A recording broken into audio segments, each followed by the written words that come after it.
I would recommend. um, okay, couple Check points. out my Google review. Couple points. One, I do think the like "enjoy your dog" tagline is very apt, and like that's the whole goal. And I do like my like breakthrough moment was once being on a walk, and it was very much a working walk. Like we were practicing heel. It was early when she had come home. And it was a lot, for me to be constantly remembering and monitoring. But I remember like one specific walk, we just walked through the neighborhood, we got home, and I was like, that was fun. I think we started training for a couple of reasons. So we both work a fair amount, and it was not necessarily fair to a dog that couldn't get the right amount of exercise. And so when we got the dog, there was a part of us that said, yeah, great, we live next to the CVNP, we can hike it, but also we need to do right by the dog for mental stimulation. And this was a good way to both physically exercise her and mentally exercise her. And for me, who grew up with dogs, right, we were never formally training them, but I knew I wanted one. And then for Anne, she is a psycho, and she is very structured, and so we needed some guidance on how to be aligned during the training process for both the dog's sake and our own sake. Yeah. And for me, I would say, like, again, we wanted her to be happy and mentally stimulated. So we were doing like some amount of train for food from the time she came home at 8 weeks. But in no way was I able to give her the consistency and structure where I could have her off leash and trust her. And even, walks, like it was fun being out and about with her, but as she continued to get bigger, she would pull during walks. It wasn't that fun. So I was really looking for, one, I agreed, like we needed a system where we would both be on the same page on everything we were doing. And two, I knew I didn't want to train a dog on an e-collar on my own for the first time. That didn't feel right, so I knew I needed help there. And then I needed help building that foundational,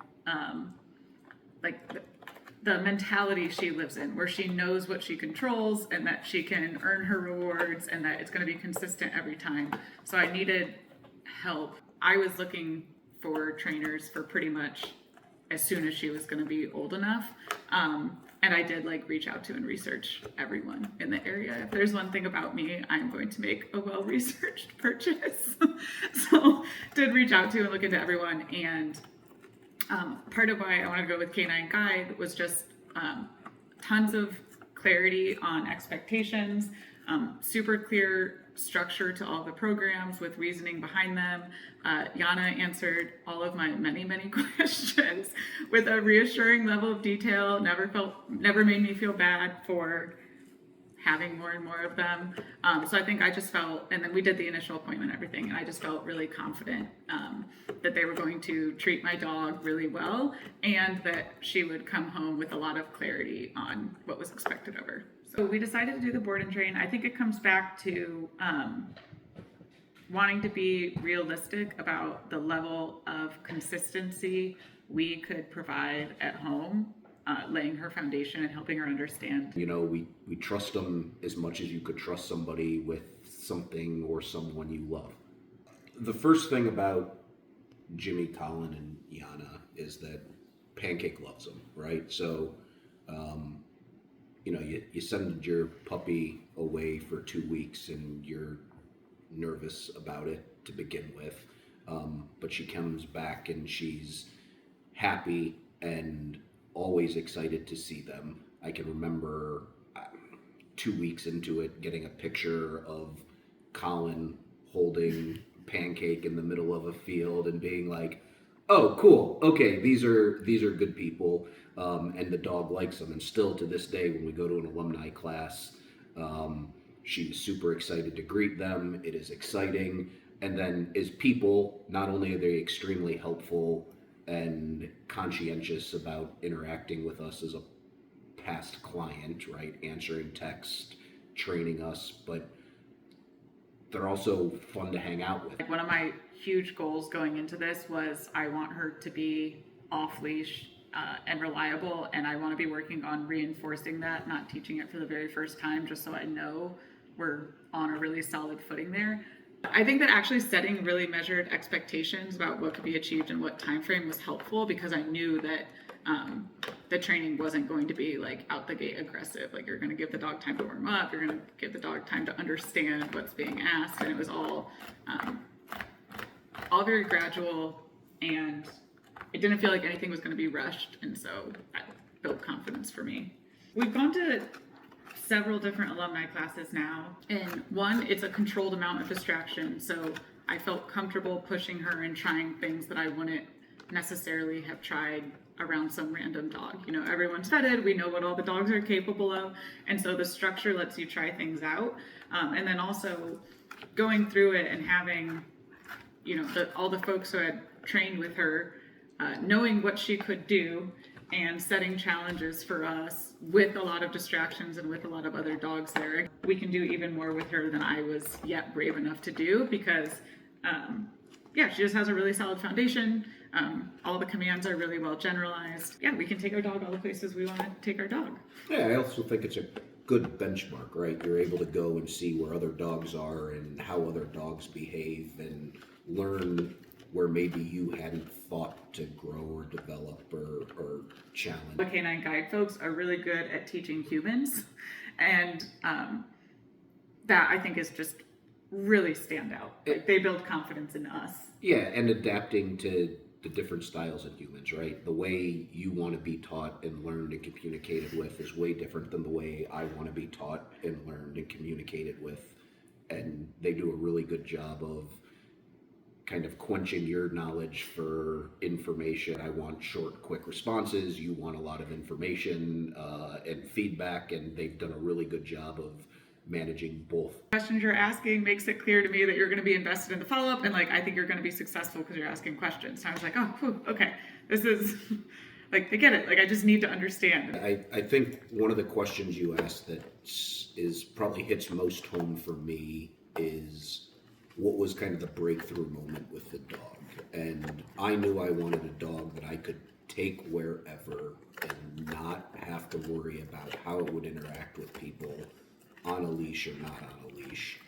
And one rainy night in February, we went to downtown Cuyahoga Falls, and I spent about an hour walking around an intersection with her not on leash, and I was nervous as hell, right?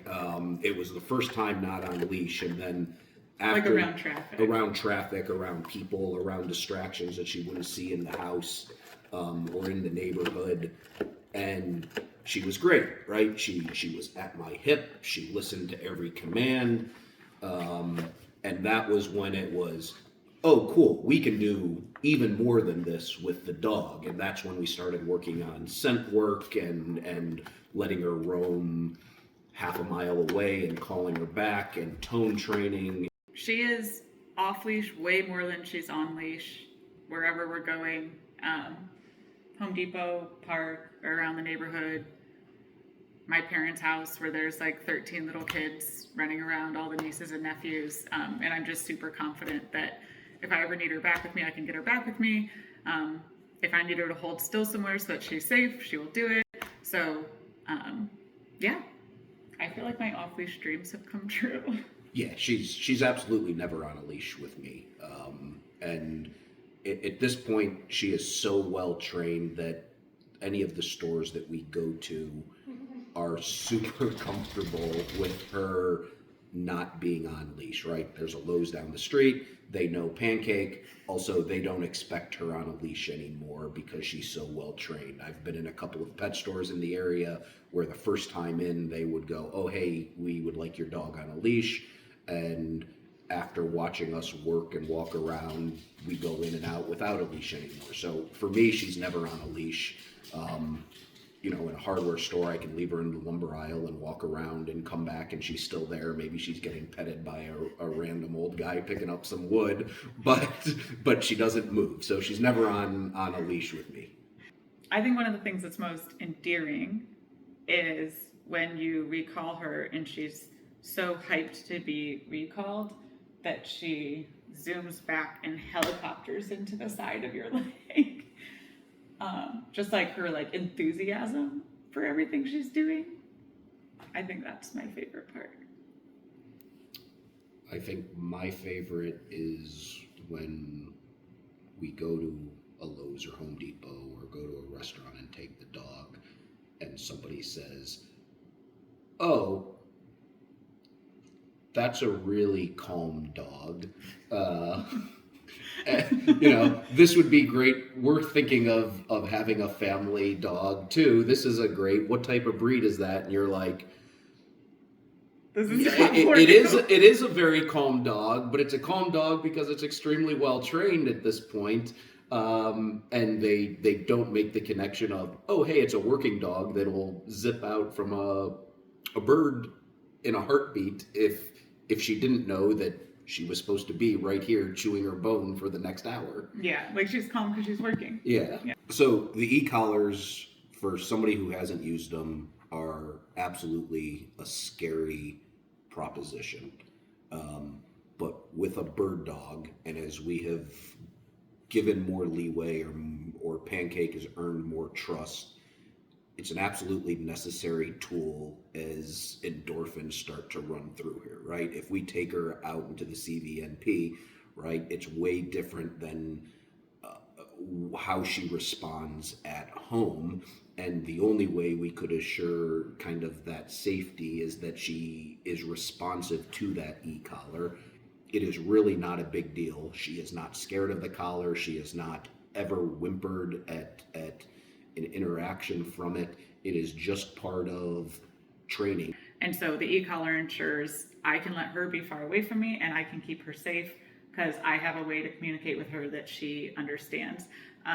And I think, again, part of choosing Canine Guide was them talking through their philosophy on all of the positive association with the e-collar, that it's not just negative, it's a communication tool. Like, it's not a punishment tool. Like, specifically working with the folks at Canine Guide, I would say one, we talked about it a little bit, but the way that they teach people very effectively, I think, is a standout thing about them. And then I think the second reason I would recommend is just, I love that Latke's personality is the same as it was before.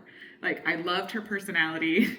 I didn't want it to change, and it didn't. She is floppy and affectionate and fun-loving, all the same way she was. She's also more focused, more able to like snap into whatever we're doing. She's having a better time. So I think I was really happy to see that she was the same little pancake that we sent off when we got her back.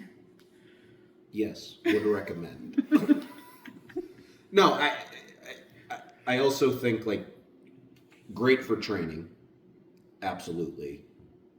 Great for personal relationship, right? I'll speak maybe to the first 6 months of having a puppy, right? It not only did it help the dog in our ability to do things that maybe we couldn't have, or we could not have without Canine Guide, right? It also helped, I think, the relationship of expectations for us, right? Being on the same page with how to interact with her, being on the same page with boundaries that are set for her. So great for the dog and enjoying Northeast Ohio with her, but also great for us in establishing clear boundaries and expectations and how we were going to interact with the dog. Yeah. And I think we're closer to the dog. Mm-hmm. Because, like, it's much less frustrating to have a dog. One, we work a lot together and it's fun and we bond doing it. And then two, with that clarity of expectations comes a lot less frustration, a lot more peace of mind. It's a simple, small set of commands, but you can use them for a lot of things. So in pretty much any situation, the dog can be around, she can be a part of what I'm doing, and she's not in the way, not annoying. Like, she's part of it, she's having fun, but we can manage it.